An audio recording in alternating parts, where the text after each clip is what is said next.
Hi there, everybody. It's that time of month again. It's UK Independent Stampin' Up demonstrator Halsey here with a Stamp Around the UK video project. So we do these at the start of every month. We have a theme and a whole host of my lovely friends. We all create projects based on that theme. And the theme this time is 3D project. This is what I've created. I'm calling it a shadow box card. Now, I've seen these across the internet. I received one in the post a few months ago, loved it. And then I received a very similar one for my birthday from the lovely Linda Worth, that's Lilo Crafts, and she did one that was sort of a box card as well. And I wanted to create one myself. And I looked at the calendar, saw we were using a 3D project this month and thought, let's do this. So I'm using the St. Nicholas stamp set. Loving this one, by the way. It's really cute because it's got old-fashioned Santa Clauses or Father Christmases on them, dependent on where you are and how you call him. And for this one, I'm going to be using this Father Christmas. He doesn't have a sack on his back, so I'm also using the stamp that is of a sack. I'm also going to be using the stamp of the lamppost and the stamp of the three little characters, but just get distracted by that because although I stamp them and although I colour them, I don't actually use them. So it's a cocktail glass, a candy cane and a gingerbread man, and I will do everything with them and then not use them in the project at the end. So just ignore them. So I've popped them onto my block. I'm stamping them in Memento ink because shock of shocks, I'm going to be using my blends, which I love. I do enjoy a good blends project. And I've stamped the little ones 4 times, but as I said, just ignore them. So this is Light and Dark Poppy Parade, which is my favourite Christmas colour, although I have been using Sweet Sorbet recently on some of the berries that we've been having on some of our sets, and I've quite liked that too. But I wasn't brave enough to do him a whole Sweet Sorbet jacket, so it's Poppy Parade. And then we've got Light and Dark Lost Lagoon on his gloves. Now, Santa's been a little bit unimaginative this year, and he's done all of his presents in Pretty Peacock and Wild Wheat. I've done his boots in light and black basic grey, and I've just added a little bit of grey granite onto the sides of his coat so it looks like he's been through the snow, and I used a little bit of light crumb cake on his beard. And that was then pretty much Santa Claus done. I did come in and use the SU300 for his bag that's round him, and I'm going to use that on the sack in a bit. Wild Wheat again for the post box, and Wild Wheat for the trim on the bag, and again all of the wrappings. So as I said, Santa was lazy, he did the same colours. Really though, I've broke my foot, and people are going to have heard this for like months and months now, but I broke my foot about 7 weeks ago, and while I can go back to walking on it now and I'm in normal shoes, it's painful. So a lot of you know I have a standing desk, and I've recently moved, so that's why I haven't been online for a bit. I've moved up to sort of the Manchester area, and I've got a new craft setup which has put my blends the other side of the office.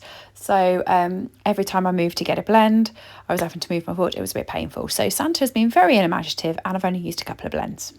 We'll get my room and my foot right soon.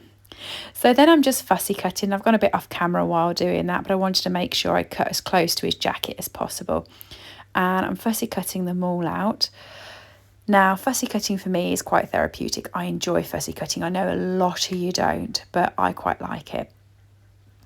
It's fun. If you don't like fussy cutting, I'd choose a less detailed set or get the coordinating dies. As I said, I didn't use the little bits in the end, so I put them off to the side and thought about it. Now, what you're going to want for this is your normal cardstock. So this is 10.5 centimetres by 14.8, and what I've done is I've laid my pieces on there, measured each side, and worked out that I can do a pillar of 1.5 centimetres wide, okay? So I got a separate piece of paper, the exact same size, and I've scored it at 1.5 centimetres, 3 centimetres, 4.5 centimetres, 6 centimetres, and then I cut it at 7 centimetres. Now this is the same height as my card because I know it was the same size to start off with, and you're going to want 2 of them exactly the same. And this is going to create your pillars, which is going to keep your box out, and it's going to keep your box looking proud all the time. So fold and burnish those on each of the score lines. Okay, and then what you're going to want to do is you're going to want to tab off the littler section. So that section that was between 6 centimetres and 7 centimetres, that's going to be where you put your adhesive. So just cut yourself a little tab and add some sticky strip, tear and tape, or the Stampin' Seal Plus. That works brilliantly on cards. I'm getting a lot of appreciation for that at the moment. So use either of those, something that's going to adhere card to card quite well. As you can see, I've used our tear and tape, which is great. I do enjoy that. And I always seem to overshoot it, so just use that bit on a separate bit and keep going. Once you've done that, you're going to want to build these into a box. And because we measured the little pieces, you know that they're still going to be able to fit in the pillar in the middle. Now, I did see a version of this by Mixed Up Craft, and she'd done it 6x6 rather than a normal cardstock size, and made a box to go along with it. The one I received in the post was A5 size, which was also great, but I decided to try and keep these with our original card measurements so you can see them. 3D projects are sometimes a loss for me. I like doing cards, so this to me was a 3D project while still being very true to my original card style. So that's the Stampin' Seal Plus. Like I said, I've been using that quite a bit recently. And what you need to do is you need to be fierce with it. If you're light with it, it will tear your paper. So you just need to be direct with it and it will work. Trust me, I'm getting the hang of using it now. Now what I did here was a bit silly, is I added my pillars on and made sure they were stuck. And you can see I'm really sticking those down there. And then I noticed that one of them was slightly longer, so I just trimmed the whole piece of card. But what I was silly with is I decided I then wanted to do some colour blending in the background and use my blending brushes. Of course, I'd already stuck the pillars on. So if you want to do this, try and do it before you stick the pillars on. But cue me with my Coastal Cabana ink and my brush. I'm going to do it with the pillars on the card. Okay, so just a little bit in between. When you first apply the ink, just brush it off a little bit, make sure you've got it smooth. So I've got a scrap piece of grid paper in the corner, and you can see I'm not putting much, just a little bit for definition on the middle part of that cardstock there. Once you've done that, you want to position your pieces. Now you could use any stamps, any pictures, anything for this, something that creates a scene. So the one I got for my birthday was a couple of tortoises, because Linda knew that I love tortoises. The one I received in the post that had little stand-up characters from the Playing with the Rain stamp set. As I said, I've looked online and I've seen quite a few of them done with flowers. Some of them use the pansy stamp sets. However you want to make your card, it's your card, but just use this principle of how you want to set it up. So you can see that I've put the lamppost on flat. I used Tombow for that and stuck it straight onto the card.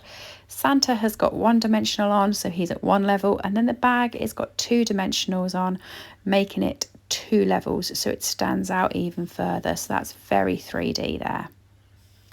Once I've done that, I use my enamel effects, and this is in our basic white. It's a shimmery colour and it's lovely, and I've popped it on the background to try and make it look like it's snowing. I do love using this, but here's my warning to you. If you're using this, don't touch it. It will stay wet for at least 20 minutes, half hour afterwards. So do this as your very final element for your card. Now, I couldn't do it as my final element for the card because I'm going to be putting acetate over the front. So on this project, it is fine to continue with the card because you're going to be protecting it with the acetate. But if you're doing a normal one, put it to the side, leave it for 20 minutes and come back. So I'm cutting my window sheet down, and I'm cutting it down to the size of the cardstock. So it's 10.5 centimetres by 14.8. and it's going to stick on like that. Then what I decided to do was cut it down so it was just a notch smaller so that it didn't overhang, because I couldn't flatten the card and cut it again because I'd put my enamel effects on. Using sticky strip or tear and tape run up the side again. Okay, take that off, and if you've got any edges, just fold them back over. Now, it doesn't matter about this, so long as you're close to the edge, it doesn't matter how tidy you are or how messy, because you're not going to see it, we're going to cover it up. Okay, so once you take that off, you're going to stick it onto the pillars of your box, and that's going to help create your shadow frame. All right, isn't that lovely? And like I said, it looks messy because you can see the tear and tape. You can see it on the side quite clearly. It doesn't matter. You're not going to see it by the time the card is finished. So I'm going to be taking some Lost Lagoon cardstock, and I'm going to cut this into strips, and I'm doing this at 1.25 centimetres, so it's 1.25 centimetres. It is just smaller than my actual line, and I'm going to stick this straight on and then chop it off at the end, so I know I've got it the right length, but it's just that smidgen smaller so you can see the white pillar either side. Up to you how you want to do it, but I quite liked it with that frame. Stick your tear and tape on. Again, you could use your Seal Plus here because it's card onto acetate, so that would work as well. And I just got a dodgy strip here, didn't I? I mean, I tried it 3 times. Bit annoying, but it got there. So you're sticking it on, you can see the white frame either side. I just quite like that. I thought it'd give it a bit of an element. Now you could decorate these. You could take the little bits that I stamped and coloured earlier, and you could put those up the pillars. You could put another sheet on top. You could use DSP, you could use foil, whatever you want to do here. I just quite liked it with the Lost Lagoon. I love that colour anyway, but also I thought it looked like the presents, so it tied it in. Grab a sentiment, and I love this sentiment from this set. It is so detailed and so ornate. It's really, really nice. But it does make it quite monochrome. It does make it quite hard to see. So you can see I've got my wild wheat, which I think looks kind of goldy. And I have coloured in where it says Christmas season, and you can see now that that's what it says. So that was good. And then I just chopped it down to create myself a little label. It didn't matter to me what size it was. You could have done it the same size of the card so that it did a full banner across. I didn't want to. I've just cut it so that it looked a good size for me. It ended up being 8 centimetres by 3.5 centimetres. And I have cut myself a strip that's 4 centimetres wide, so it's that 0.5 centimetre bigger. And I'm just going to stick my sentiment onto there. And then I'm just going to chop the other end so that we've actually made a proper sort of label banner. I'm going to add some 3D foam on the back of that to stand it up. Now you could have used dimensionals, but I've used 3D foam because I just think that that's going to look better and hold up a lot better. Then take the backing off and stick it onto your project. Now, I regretted where I'd stuck it. I wanted to really stick it a little bit higher because it kind of decapitated him at different angles, but that's where it ended up being stuck.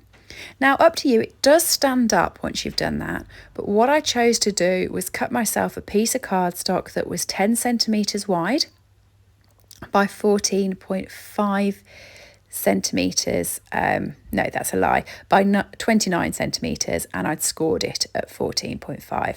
So it was just a bit smaller than the card I had.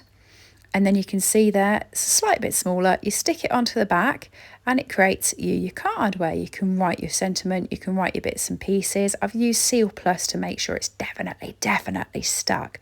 But also this way, when someone gets it and stands it up, they can angle it rather than having it stood up full. So it does stand up full if you didn't want to put the card on the back, but I added the card. And there is my 3D shadow box. It's inspired by lots of people. Love it. What do you think? Let me know below, and don't forget to hop around and see what everyone else has created. Everything I've used today is available from slimandstylish.stampinup.net. Thanks for joining me. Bye.